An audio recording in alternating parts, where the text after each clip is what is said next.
Hello, everybody. We are doing this with Zoom with guests now. This is the first time we're doing that. Welcome, Yes. everybody. And the only reason we're doing this is because last week I was tired of looking at Jeff by myself. So I want to subject two other people to start looking at Jeff. Well, how do you think I felt? As I do. How do you felt? Look at me. Look at me compared to you. You look like you're in a Guy Ritchie movie. All right, we're starting early, I guess. He looks like an extra in a Guy Ritchie movie. Yeah, he couldn't even get cast as a regular in the Guy Ritchie movie. It just looks fun where Sean is. It looks like a good place to hang out and drink. My office. Jeff's been here. Jeff's seen the office. It's great. It's the ultimate Sean office. It really is. Oh, it's gross. But we're here with two great guests today. We have Ken Krantz, Sharon Simon. How you guys holding up? Hanging in there as best I can. I'm in New York City, so we can't really go anywhere at all. Ken. Yeah, I'm just living the dream, just like I always wanted. In the basement. Yeah. I never would have had a family if I'd known I'd have to spend this much time with them. What the fuck was I thinking?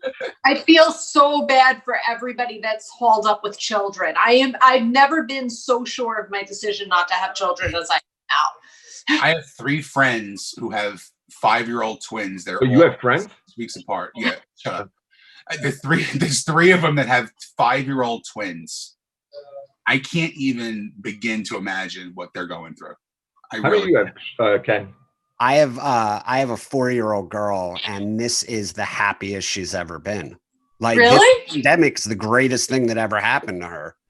Because she doesn't have to go to school anymore. She wakes up every morning no school today again. I just get to play, and she's not getting homeschooled. There's no curriculum because she was in daycare. So it's literally just every day is just a drunk midget running around, basically. Yeah. It's her every day. She's like, this is the best ever. Let's talk a little music here. So you guys have two very interesting bands. We'll start with Ken. Ken, you grew up where? New Jersey? I grew up in Jersey. And what was your influence? Who did you listen to? I had a lot of older brothers, so I got a lot of the hand-me-down music, and I grew up in the 80s. So I grew up on David Bowie and the Stones and a lot of classic rock. But also a lot of new wave. Like who new wave? I like new wave. Devo was very big in my house. Really? Talking Heads were huge. Oh yeah. Mm-hmm. Dig Talking Heads. I can dig. Were you ever that part of that scene? Did you ever go into the city, and were you still around when they had Max's Kansas City and CBGBs and those places? I was a little young for that. So like I said, it was all hand-me-down. I was like a little kid when MTV first hit and all those bands hit. And who stuck with you the most? Who's your go-to artist? Is it Bowie? It's a toss-up between Bowie and Iggy Pop. Well, you know what? The two really go hand in hand. Yes, they made a lot of music together. Right. Wasn't it Iggy Pop was a writer on two of the very big Bowie tracks. I think he did China Girl and Tonight, which was the peak of the real big Bowie resurgence of the 80s. Right. Yeah. Well, it's interesting. So they spent a year or 2 years in Berlin together. And it was I think it was right after Ziggy Stardust when Bowie had become huge and then sort of wanted to retreat into himself a little bit. That's the 70s. That's early 70s. Right. And Iggy was with this great band, the Stooges, that were one of the most influential bands of all time. But, when they were around, nobody ever went to see them and they never made any money. Exactly. So he had just left. We could all kind of relate to that as comedians. Right. So Bowie and him packed up and went to Berlin, and Bowie produced a couple of his albums and played keyboards in his band. Bowie went from being the biggest rock star on the planet to being the keyboard player in Iggy Pop's band. And but they made these two albums, The Idiot and Lust for Life. And that's Iggy, they wrote China Girl together. They wrote all those songs appeared first on Iggy albums. that nobody ever heard, and then Bowie made them monster hits in the I 80s. didn't know that. Yeah. Lust for Life was basically his real Iggy's big comeback album because that had Candy on it also, right? No. Candy came out. That was like in the 90s. Yeah. Lust for Life was Lust for Life is much earlier. That's Yes. right. Candy was like 90s, and then it also had did Kate Pearson sing on that as well? Yes. Yeah. That's good. I'm a huge Shy Sharon, you can jump in. I'm sorry. I love that song. I love her. She's amazing. Yeah, That's great. Yeah. That's the only time I ever saw Iggy Pop was on that tour. Iggy opened for Porno for Pyro for Porno for Pyros. No, it wasn't even that. It was James Addiction. Okay. Yeah, that makes more sense. Right. And that was over at the Pier. You guys remember that? Iggy is, in my opinion, the Stooges were the greatest American band of all time. And Iggy, in my opinion, is the best. Hold on. Stop. Yeah. Look at Sean's face, everybody. I saw Sean's face. I saw his big dumb head. I don't care. That's a very bold statement. Yeah. You really think that? I think Iggy's the best rock and roll frontman who ever lived. He's a great front man. You've seen him, right? Like I saw him top 20, but I saw him on a whim. My brother took me to a concert, like just kind of out of the blue. And I didn't know anything about him. And that dude was probably 50 at the time and was swinging from the rafters and jumping in the crowd, like bringing the crowd on stage. Heroin does that to you. yeah, you can't deny though. He's probably in his late 60s, early 70s at this point, right? In his 70s at this point. He's still shredded. Yeah. He still has the treasure trail going whenever he's on stage too. He's ridiculously shredded. Like I can't even imagine what I would have to do at this point in my life to even come like you'd have to have your head transplanted on someone else's body. Okay. What would you say is your favorite Bowie song? That's a tough question, I know, but still. My favorite Bowie song? Yeah. I love Queen Bitch on the Hunky Dory album. And you're gonna laugh at me, but Let's Dance is still one of my favorite songs of all time. Which one? Let's Dance. It's a great song. I still fucking love that song. Stevie Ray Vaughan. Yeah. How about you, Sean? Bowie song? I gotta tell you, I always liked David Bowie. Like I never went too deep. That was not one of those bands or artists that was really pushed on me. Because I had the country and then I had the rock, so it kind of fell in the middle. But I liked the hits for a long time, and then I went to see the Bowie exhibit in Brooklyn, where they had the Brooklyn Museum of Art. Right. And they took over and they did a whole Bowie exhibit last year. And I mean, it literally just blew me away. I just started diving really hard into him. I do. And it's like you said, Let's Dance is kind of weird for you to say. For me, it's Rebel Rebel. Yeah. It's a great song too.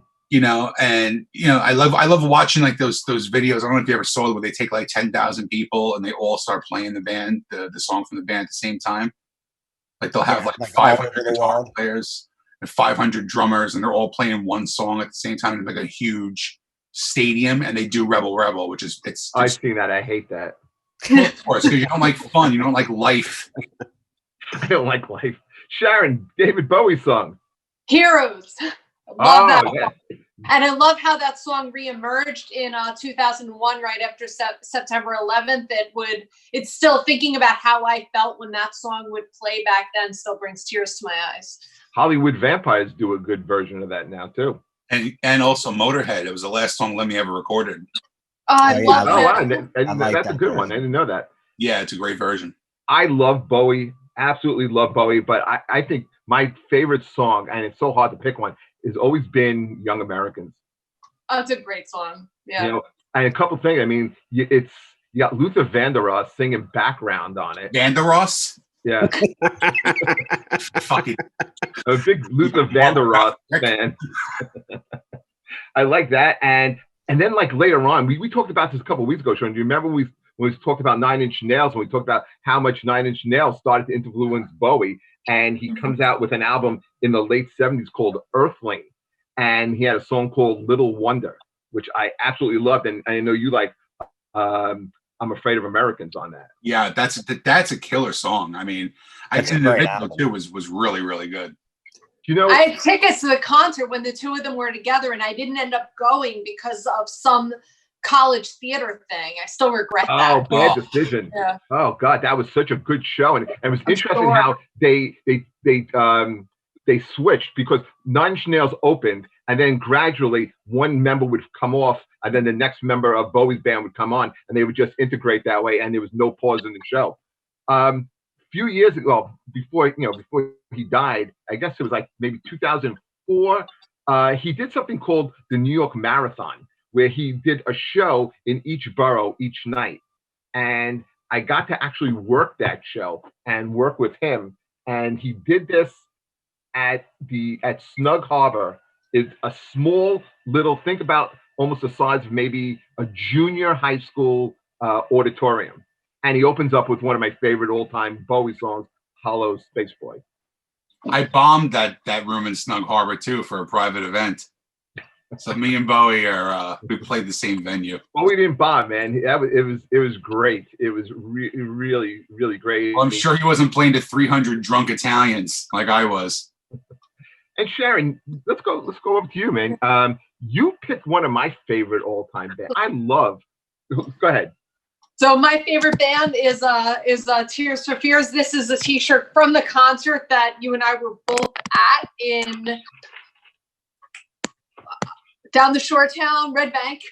My brain isn't working as quickly as it did before the pandemic, but Tears for Fears has been my favorite album, my favorite group my whole life. I think my first memory of them is being at the town pool and hearing one of their songs and realizing that it spoke to me. And as I've gone through life, I've gotten more and more attached to them as a band.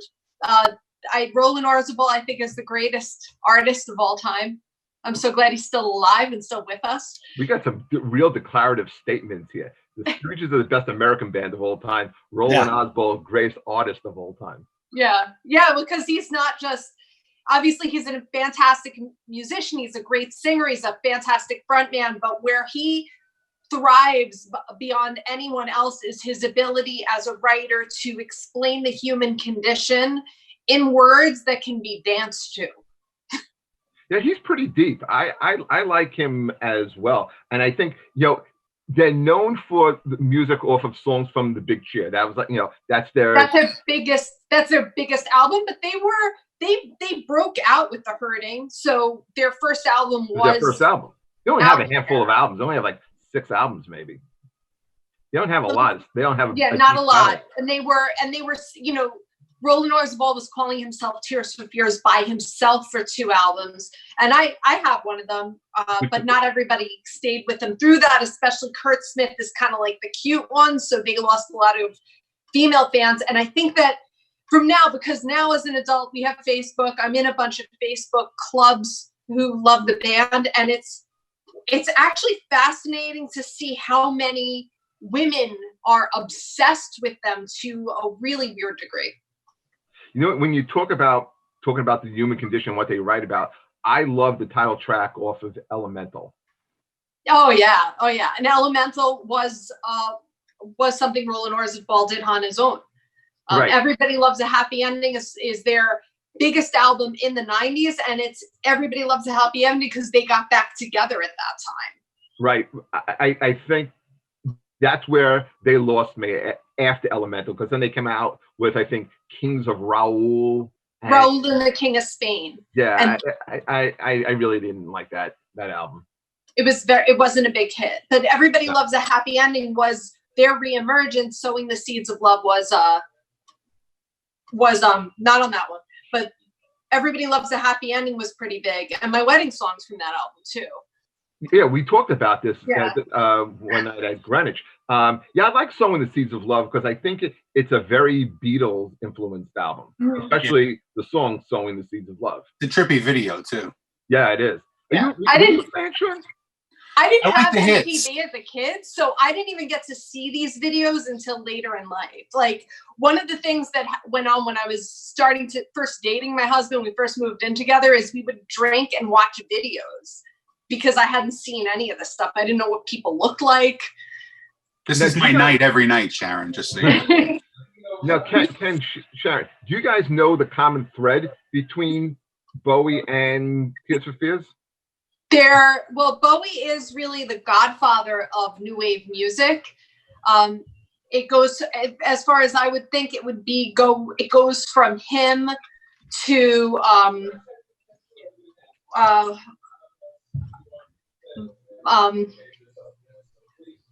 what's his name? His name escapes me. Single guy, worked with a couple of people here and there, guitar player. These are great clues, by the way. I'm sorry, like I said, my fucking clue what you talking about. He played the guitar. Played the guitar. He had hair. When I walked down to the beach. Well, whatever. It goes from him to Depeche Mode, and then I think that basically Tears for Fears goes Violent in Femmes. Were you just singing Violent Femmes? No. No, I don't see Violent Femmes on that track either. I think Violent Femmes were actually American, aren't they? Yes. You can always tell there's 4 comics in a room. One of them is really struggling, and the other 3 just sit back like this and just watch you die a slow, painful death. It's beautiful. Bizarre Love Triangle. What is their name? New Order. Every time I New Order. see you falling. I love New Order. They're great. So I think it goes from Bowie to New Order to Depeche Mode, and I think that Tears for Fears goes in a different direction than Depeche Mode, so it doesn't really follow the same trajectory, but it's part of the same timeline. What I was getting at was much simpler. They shared the same bass player, and everyone remembers her as the bald black chick. Oh yeah, she's fantastic. Right. Yeah. It's Gail Ann Dorsey. What's her name again? Gail Ann Dorsey. That's right. She's a great. John Mellencamp too. No, that's Michelle Niagara. Yeah, it's a different bull black chick. That was Michelle Vandeross. She really came with the callback. Oh, this is what we do. Gail Dorsey was also a really good singer. She used to do. I've seen them do it live when I saw Bowie in concert. She would take Freddie Mercury's part in Under Pressure. Correct. Oh. Yeah, correct. And there's some on YouTube. There's some really good footage of that. Yeah, she started with Tears for Fears. Now, Tears for Fears what they were great about was I remember seeing them at Jones Beach, and this was on Seeds of Love album, and they had Oleta Adams. Yeah, she sang "Woman in Chains." Yeah, right, and she was great. And she did "Woman in Chains." Mm-hmm. Great song by that. No, I know Oleta Adams is black, but is she bald as well? No. Okay. They weren't exclusive to only bull black chicks. Well, I had to ask. They did allow hair. They had a white woman last time I saw them. They did. One thing I like about she bald. A lot of hair. One thing I always think it's cool is when I see I'm a big cover song fan. Yeah. I love hearing different versions of cover songs, and normally you hear one good cover song from a band, but Tears for Fears actually had 2 songs that were really done well. Which one? Well, they had Mad World. They didn't write that? No, they did. I'm talking about covers of Tears for Fears. Yes, and Adam Lambert. Well, Adam Lambert did that, but Gary Jules did the really popular version from, what was that, Donnie Darko, I think? Donnie Darko, yeah, with the rabbit. Yeah. And then Disturbed, actually, on their first album, did Shout. The heavy version of Shout. Lorde did a version of Everybody Wants to Rule the World that came back out. I'm not a fan of Lorde. She reminds me of It's a weird version. Yeah. And they opened, when you saw them on this tour, they opened with that version playing before they came out.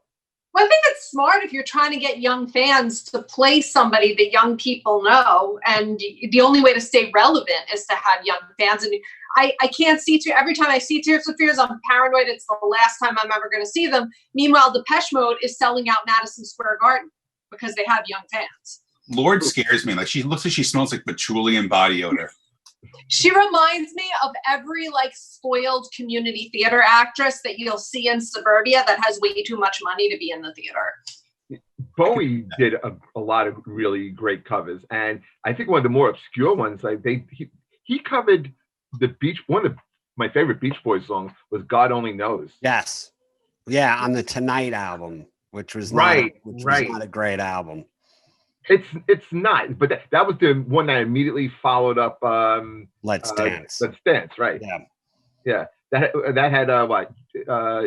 Blue Jean. Blue Jean. Yeah. That song. I think I love that song when it came out. Ken, I think you were actually the one who actually inspired me to really go back and listen to Pet Sounds. Yeah. Somebody put a post up. I think it may have been you. And I was like, I really got to go back and listen to that. And when you really hear that, that is one of the most perfectly recorded, written albums I've ever heard in my life. I say I'm a Beach Boys fan, but I really think I'm just a Pet Sounds fan. Like anytime I hear any of their goofy surf music, I turn it off. Yeah. You're a big Brian Wilson fan. Yes. Right. Did you guys see the movie Love and Mercy? Yeah, I love it. It was great. Yeah. Great movie. It's got John Cusack. How can I not love it? I didn't know you were a big John Cusack fan. Yeah, he's kind of like my man crush. Really? I can see. I feel like you have a lot of man crushes. I have a few, but John Cusack's my favorite actor. So on your 7:00 show, that should be your topic. No, tonight's a different topic, but we've delved into that already about the celebrity crushes and. You've done your man crushes. And Jason Momoa happened to pop up into that conversation. So.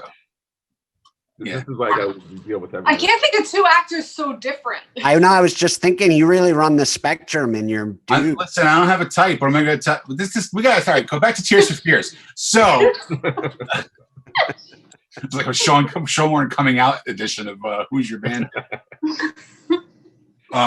We always knew. We just wait for you to admit it. I got the fashion, the good look. Who are your top 5 man crushes? All right, so I'll go. John Cusack, Jason Momoa, Bradley Cooper, Deimos. Maybe back in the day. Not current Stamos. You know what I mean? I don't think we'd vibe. He got too old for Sean. I don't think we'd vibe anymore. Yeah, he's not much of a twink. I think it's just okay. I don't think I can stretch out 2 more. You can. You have a whole list. Listen, I can't make the cut. Listen, I haven't you seen have more man crushes than I've had in my entire life already here. I have to talk to my therapist before I can reveal the other 2. I'm sure they're wrestlers. No. Is Jeffrey Paul number 4? Oh no, not even close. I'm not young enough. Yeah, I like him. I don't like him in their 60s like Jeff. I kind of like him. Why got him in my 60s? Well, because you look at. Oh man, yeah. So Bryan Adams. Do you like Bryan Adams? Bryan Adams. He was my inspiration to play guitar, though. I'll tell you that. Did I ever tell you that? No. So I've seen Bryan Adams in concert. Probably the number 3rd of all the concerts I've seen, because my closest friend growing up, her favorite person is Bryan Adams. I've seen all it is now is middle-aged women who are just dying to meet him, who think that he's singing to them. So we're all going to a Bryan Adams show, is what we're saying. He was scheduled to open for Bon Jovi this summer. Yeah, that ain't happening. I'm sure she had front row tickets for it. She probably had a ticket for me set aside if I was free. Speaking of great concerts, Ken, did you ever get a chance to see Bowie on the Glass Spider tour? I didn't see that tour. I was a little young when that came out, but I remember my brother telling me about that tour. He went to see it, and he told me for years it was the coolest show he'd ever seen. There was this gigantic glass spider that came down from the ceiling, like a UFO or something. And then Bowie descended from it, and he said it was the coolest thing. And he said the band was amazing. And I heard this for years. And then one day I tracked down, they'd made a concert film of it. And I was able to, it was out of print, but I tracked down this DVD because my brother had told me about it so much. And I brought it home and we popped it in and watched it.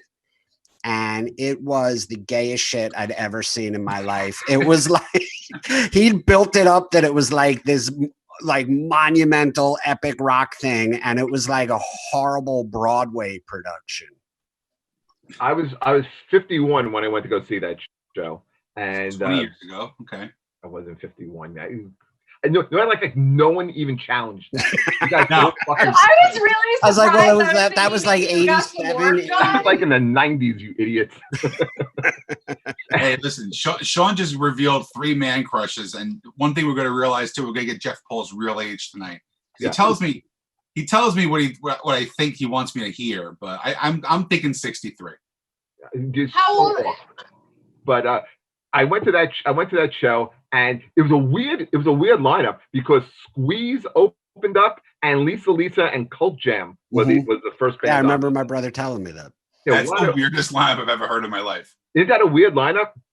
Well, it's like when I saw Slayer last year, they had Primus opening up for them. It made no sense. It made absolutely no sense. I'll age myself. I actually was part of the CBGB's Maxwell crowd back in the day, and I actually partied with Joey Ramone a lifetime ago at Maxwell's. Wow. So yeah, that's impressive. Thank you. I played CBGB's in 2000. That's about it. That's my only claim to fame for CBGB's. Yeah. Now it's a stupid clothing store.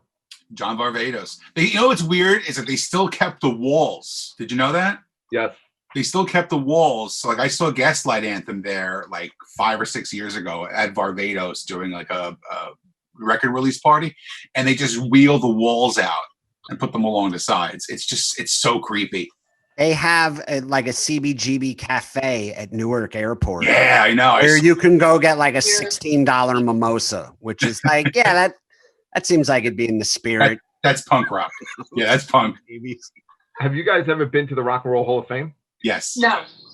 No, I'm dying to. Though. Yeah, they have the original awning downstairs at the hall. Yeah. When I went, they had Johnny Cash's tour bus parked in the front, and they let you go on it. And of course, everything's like roped off. And I, like me, because I'm a piece of shit, I tried to steal something off the bus, but everything is completely lacquered down. Like they have an ashtray on a bench, and I'm like, and just try and pick it up, and it's like 3 pounds of shellac over everything, so no one can steal anything. I don't look 63. No, you don't. Stop. I didn't look pay attention to anything Short said. Well, I'm thinking about, I don't look fucking 63. Why are you in my head? Get out of my head. There's a lot of space in there. That's why. I think I'm the oldest person on the podcast. I just wanted to make that clear. I'm pretty sure I am. I'm not. Oh no, Jeff is. No, Jeff is. Whatever. I like Johnny Cash's cover of "Hurt." I think that's one of the most interesting covers I've ever heard. I think it's one of the few songs that the actual cover is better than the original song. Yeah. Good call there. And I like that version. I mean, I like the 9 Inch Nails version, but I do think he just took it to a different level. Remember that video? Like he was almost dead when he shot it. Well, he really was. Hands playing the piano. Yeah, that shit was haunting. It really was. I get the feeling like Ken's about to say something awful. Oh, that's every time he opens his mouth. That's why I'm terrified of all time.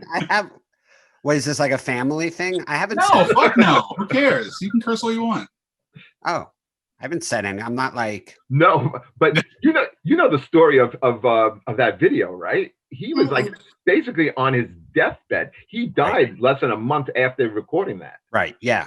Yeah, and he looked every bit of it. Oh, he did. It was frightening. I bought the box set, the American Recordings box set on vinyl, and you can hear the progression from the first one to the second to the third to the fourth to the fifth, how his voice is really strong in the first 2, and then trails off a little bit and just keeps going further and further down.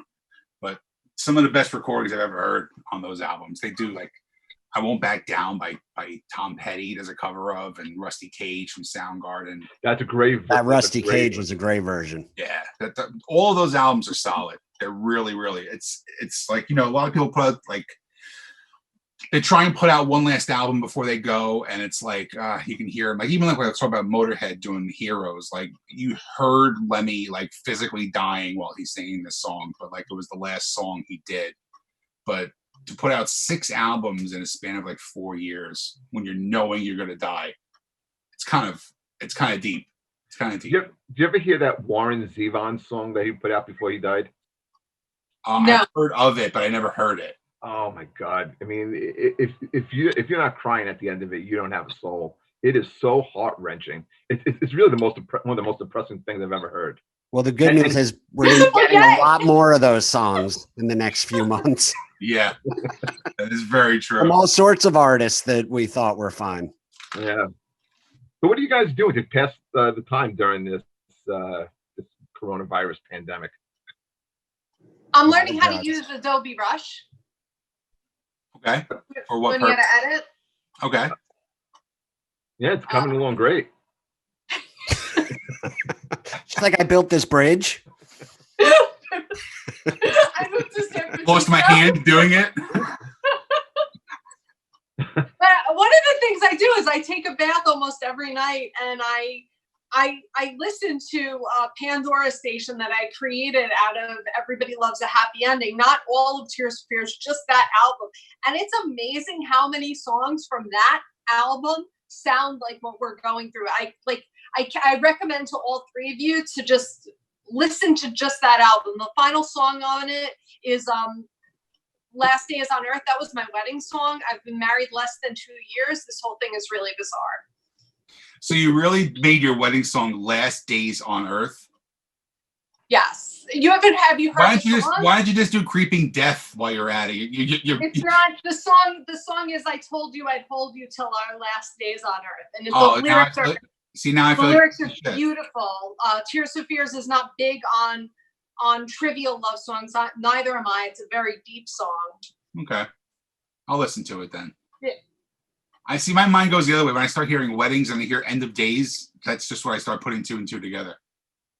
Well, we got married less than 2 years ago, and I'm clearly a peer of Jeffrey Paul's, which to you is very old. So, listen, Sharon, you are easily 15 years younger than Jeffrey Paul. I'm not. I don't remember how old Jeffrey Paul is, but we're very close to age. 67 years old. Do you realize that? He's 60. Shut up! Why is this the topic of the podcast? Why do we have to talk about my age? Because I don't know shit about fucking Tears for Fears. That's why. All I can do is go back to my hacky age jokes. It's very simple. There's no more show business to get back to. You may as well reveal it. Exactly. Oh no. I'm hanging in there. I think by June we're back to normal. Oh no, we have no comedy shows this summer at all. Absolutely not. You don't think so? No, I've been Mr. Positivity for the past month doing this shit, trying to bring positivity, and now I'm just starting to realize what the fuck am I doing, because I'm going to be in my house until September. What do you guys think comedy looks like in the summer and this fall when we get back to it? Well, the good thing is I think we're going to lose a lot of the people who are like young, gorgeous people that came into the comedy business thinking that this is a way to get on Saturday Night Live. I think that we're going to lose them, and I think that will open things up for us in places that we want to. I think it's a very smart statement, actually. A lot of the open mic crowd is going to wind up dying, and you're going to not dying. They're just going to do other things. They're just going to leave.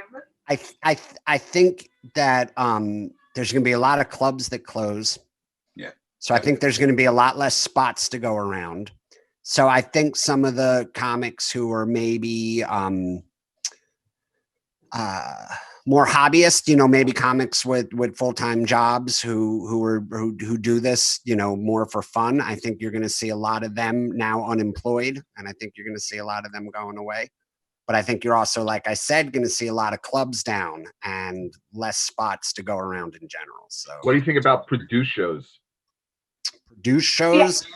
See, I feel really confident in my ability to do my own thing when this is over, because this has taught me a really big lesson in how much control we have over what we do and how much control we don't have over what goes on around us. It's very true. I'm lucky that I don't work a lot of clubs. Yeah. So, I do more private stuff and fundraisers and shit like that. So. Yeah, I was gonna say, I think there'll be a big market for that stuff's not going anywhere. But the fundraisers, they'll have those different places, comedy nights I could see happening. What do you think about like more private shows where, like, when talking about private, like you have people who have a little bit of money get like 20, 25 of their friends together, and they do a show in their house or backyard or something like that. Is that like bread and butter, dude? Future? That's my bread and butter. I think it's going to be exploding up a lot, and after August, I think. I don't think it's going to happen before that, but right. So where people are kind of like a little nervous about getting back out there with a lot of people, but if you have like 15, 20 of your friends, and then they hire a comic to come in or a couple of comics to put on like a show in that way. It's going to be like prohibition with like speakeasies, except for jokes. I don't know All if this crowd. helps. I make a good portion of my living officiating weddings. And weddings aren't getting canceled. They're getting postponed and they're getting shrunk. Yeah. So they're not going to get married in April. They'll get married in September. And instead of having 250 people, they'll have 50. But it's still going to happen. Now, And I Sharon, think comedy is going to follow the same thing. I've done the wedding officiant thing too. Now, have people asked you to do comedy at the weddings as well? I've emceed weddings, but not done comedy. So Don't. welcome the bride, the bride's mother. That. Oh but no, no. I've been forced to actually do stand up. Have you? I don't. Yeah, it's not fun. Like I had a couple from like Newburgh saw me a couple times at Laugh It Up, and they were like, why don't you do comedy at my wedding? I'm like, no, but I can marry you. I mean, I'm an officiant. They go, how about you do both? I'm like, I said, your aunt from Virginia does not want to see me do jokes. No. And they're like, no, they're going to love it. They're going to love it. So I married them, had a beautiful ceremony. And then 3 minutes into this act, I mean, everybody just starts looking at me like, why is this fucking guy talking? How much time did you have to do? I've done 4 weddings, like doing comedy at 4 different weddings. That was Have you guys ever done colleges? Yeah. I haven't. I can't do college. I can't imagine I would. I can't imagine I'd do well with college crowds. No. You just do a different act. They're different. They're younger. They're sensitive to things that adults find funny. So you just do it a little different. They could be done at any time. There's nothing worse. Like the money is always good, but there's nothing worse than going in to do like the 12 o'clock, 1 in the afternoon show in what is also the community room, which is also like the cafeteria. And some people are studying, they're not 100% sure. And if there's about, the room that could fit, say, 200 people, there's maybe 30 people in there, and 5 of them are there for comedy. That is and everybody else is studying, and they're like, why are you talking, old lady? Right. Shut up. Yeah, and it feels like an ambush show. You're right. I've had those, man. We've had the ambush shows, definitely. Those are the worst. Those are the fucking worst. I did a gig for a guy that hired me for 2 private gigs. He's a Orthodox Jewish guy, and during I know the 1 year, he's probably still out and about somewhere. 1 year, I think it was during Hanukkah. He was like, he hired me. It was just all guys. So I was like, this is gonna be tough, and they were great. And then the second year, he wanted to hire me back, and I go, look, I'm not gonna do anything different. You're gonna hear the same shit. He goes, no, just pick on us. And so I went there, did a lot of crowd work, same thing. Calls me last year, can you do it again? I'm like, yeah, no problem. But it wasn't for like his Orthodox Jewish friends. The guy owns a hospice care facility. Yeah. It was at 5 o'clock after all the hospice workers got off duty. Mind you, they're probably like cleaning shit, burying people, they're doing all this, and they're still in their scrubs. And he's like, here's my friend Sean. I looked up, I swear to God, I was in like 45 minutes into my act. I was 4 minutes in. And I had to do an hour. You know how your crowd feels every night. I had this fantasy as I've lost a couple of family members, not to coronavirus, but to other things. And I've come to realize that people in their last Way to bring down days, the show, Sharon. What's that? Way to bring down the show. I'm sorry. The real people who are not doing well like to hear other people talk. And there's nothing comedians love more than hearing their own voices. So I thought if we could get terminally ill people and put them with comedians, everybody would win. Yeah, I did a show at Sloan Kettering once. Yeah, I did that show too. From Maury, right? Yeah, I think that was his name. And I went and there was no sick people. It was like none of them bothered to show. And I only went so I can like do something that made me feel good about myself. Like it wasn't even like, oh, I should help somebody. It was like, I'll do this and then I'll feel good. And I was so annoyed that there wasn't any cancer patients there. It was like, yeah, it's disappointing. I said, Poor Ken. It was just you like a couple. It was on a ventilator when you do a show like that. I swear to God, family members who just came down and didn't even know that there was a show. And I remember asking one of them if she wouldn't mind hooking herself up to oxygen so I could at least feel like I was doing something good. I was talking to my friend today about the podcast, and she goes, "Who's on the show?" And I said, "Well, Sharon Simon." And she goes, "Oh my God, I love Sharon." I said, "That's awesome." And she goes, "Who else?" I said, "Ken Krantz." She goes, "I'm only Facebook friends with him, but he's really funny." And I said, "Here's the thing: just stay Facebook friends with him." When you start to really realize what kind, like I went on Time Hop a couple weeks ago, and it actually popped up. And this is the honest to God's truth, and I don't bullshit when I say this. I truly believe that Ken is one of the most prolific, best comedy writers that is out there. I truly, truly believe that. Now, on the flip side, he is one of the biggest pieces of shit that I've ever met in my entire life doing comedy. So it's like a real strange balancing act, you know? I'm not really a piece of shit. I write piece of shit jokes. I'm not really. No, I know that. But when I even said to her, I said, you know what? If, you know, not if, but when I do get a sitcom, Ken is the first person I hire as a writer. And that's the truth. I truly feel, I'm very strongly feel about you. Ken is very funny. I follow him on Facebook too. He always has something really funny to write. Both of you guys do. Thank you. Sometimes I sit there and I read his posts and I go, I get angered sometimes when I see some of the stuff that he writes, and I'm like, fucking prick. If he could just do it on stage, you know what I mean? Like, he writes this stuff, he just bombs all the time on stage. I just don't understand why he can't put the two and two together, though. Well, how can he bomb it? Look at his personalities. He's so vivacious. He has so much charisma. Yeah, it's just oozing off of me. Maybe you need a white track jacket. We're sponsored tonight by our mascot, Cheech, which I stole from a gig in Pennsylvania, by the way. It wasn't lacquered down? No, it wasn't lacquered down. We stole him. If someone put a show in a COVID ward, how many comedians do you think would go and show up to perform? Oh, comedians are assholes, so of course you'll have some. Everybody would go. I wouldn't. I wouldn't do it. COVID ward? I wouldn't either. There's no chance. I'm doing a Zoom comedy show on Saturday. I just did one. What have you done any yet? Have any of you done one? I did one for people that I was on the cruise with.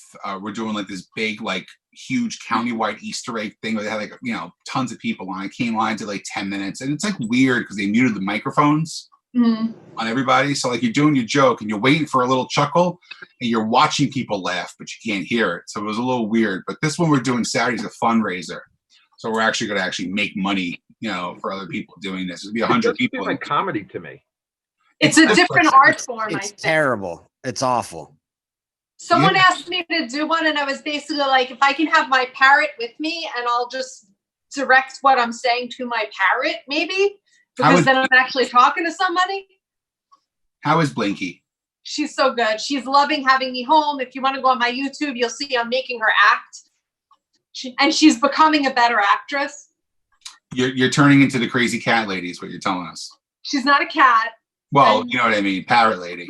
Well, crazy cat lady assumes that she was sane before she became a cat lady. Well, we do know when that. You are a parrot person, everyone assumes you're crazy from the get-go. That's we'll go with that. So how was your experience, Ken, doing the Zoom comedy? It was I didn't love it. You know, it's like you said, it's like this, but the other mics are off. So all you're looking at are the comics, and then they're muted when you're up. So the only reaction you see is kind of people like silently laughing. Yeah. But then you can see the comments come up from the comment section, and I was still getting heckled, which was frustrating. like I'm doing a Zoom show, and I still have to see like, this guy is terrible float up on the screen. That's horrible. Fuck you. You paid $2. What did you think you were getting? I hope this isn't going to be the future of comedy, where it is going to be online. Well, look at Saturday Live last week. They did the whole thing virtually through Zoom too. Did you watch it? Which one? The best part was the cartoon. SNL did an episode last week. Oh yeah. In their houses. It was brutal. I thought it was a little depressing how fast things pivoted to online. I mean, like, I get that you need an outlet, but it was just a little like, it felt like 2 days into quarantine and I was seeing all these online shows pop up. Yeah, I think it bummed me out how fast we just accepted. Everybody wants to be the first one to do it. Yeah, I Yeah, don't know. I think so too. And I think people, look, if you can't take a day or two off from being creative, then that's a little bit of an issue, I think. Like we can But all. there's other ways to be creative without. Right. There's other ways to do comedy, like doing things like this, and Right. not doing stand-up. Stand-up is a very specific art form that belongs to me. It belongs. It's a conversation between you and the audience. And when it's just you talking to yourself, it's a different art form. And that's what I'm scared of Saturday, because I do a lot of crap. Insanity. Yeah. I love how Sean's like, everyone can take a day off from being creative. Now watch me at 7 on Facebook as I discuss the funniest TV handymen from the 70s. I've been running out of topics. Do an hour on it. Go. We're running out of topics. I was like, this is going to be good until the end of April. I'm like, I go on the first one. I'm going to do this every night until this quarantine's over. And like, I'm watching the news every day. He's like, yeah, we're not going to be out of the house till June. I'm like, fuck. Now I got to just keep figuring out shit to talk about. What topics do you have coming down the pipe? Tonight is what TV or movie character do you associate best with? That just rolls off the tongue. Yeah. What show? What was Jeffrey Paul's favorite show from the vaudeville era? I like Slappy White, Al Jolson. Big fans of those guys. Did I tell you what happened to me the other day? I don't think I texted you this.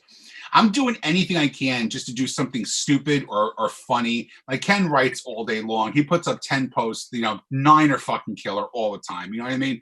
So I don't want to put posts up all day long. I'm doing stupid shit. I took a picture. I took like a charcoal mask, right? One of my wife's charcoal masks. I put it all over my face and I just pretended like I was doing that. You believe some asshole messaged me and said, why on earth in 2020 am I doing blackface? Really? Of course I believe that. Have you been watching the news the last 10 years? But it was a little douchey hipster fuking guy from Brooklyn. Yeah, that's it wasn't even black dude. Yeah, because social media is such an accepting place, where people don't blow things out of proportion, and people kind of go with it, and they understand the spirit of what you're doing. So I'm very shocked that happened to you, Sean. Dude, I also love that the world's burning and there's still people going down like, but I'm offended. Right, exactly. You're going to spend your last days trying to cancel a comedian who doesn't have anything going on anymore. I just hip checked an old fucking lady in ShopRite for a can of peaches. There's bigger things happening in this fucking world right now. Yes, right now, while this is all going on, my focal point is pronouns. Yeah. I've been corrected. I'm terrible. I'm dyslexic. I always make that mistake, and I've been corrected. I would like to call him Mr. Krantz, but I don't know if I'm saying the right pronoun for that. No, it's Mr. Yeah, there's no transforming that. He's got a Steve. Well, you don't want to jump Ken. I can shave the goatee, put a wig on. I may be able to transition. I don't think Ken can pull that off. Now, Sean, you're a pretty rational guy. How did you deal with this hipster doofus? I blocked him instantly. I'm not even entertaining. Just blocked and removed. Because I would go back and forth sometimes. Like here, I had on one of my friends' pages. The stupid thing they were going around with. Here's my letter. It's F. Describe me with one word. With that. So I put rhymes with maggot. And some dude went fucking ballistic. On you? On me and him for days. Like pounding the inbox, just going to threaten to get my career canceled. I know bookers, blah, blah, blah. I'm like, shut the fuck up, dude. You could just get laid. Seriously. What does he know the guy that owns all the VFWs? I make money. That's all right. Not anymore. It's all even now. I do think the end of the world happened when I fucking started doing stand-up comedy full-time on Valentine's Day, and all this shit happens 2 weeks later. Yeah, that was great timing. Great timing. What are you gonna do? All right, what do you think? I think we're wrapping this up. I think we're wrapping this up. I think we had a great conversation. We don't normally have two people on Zoom.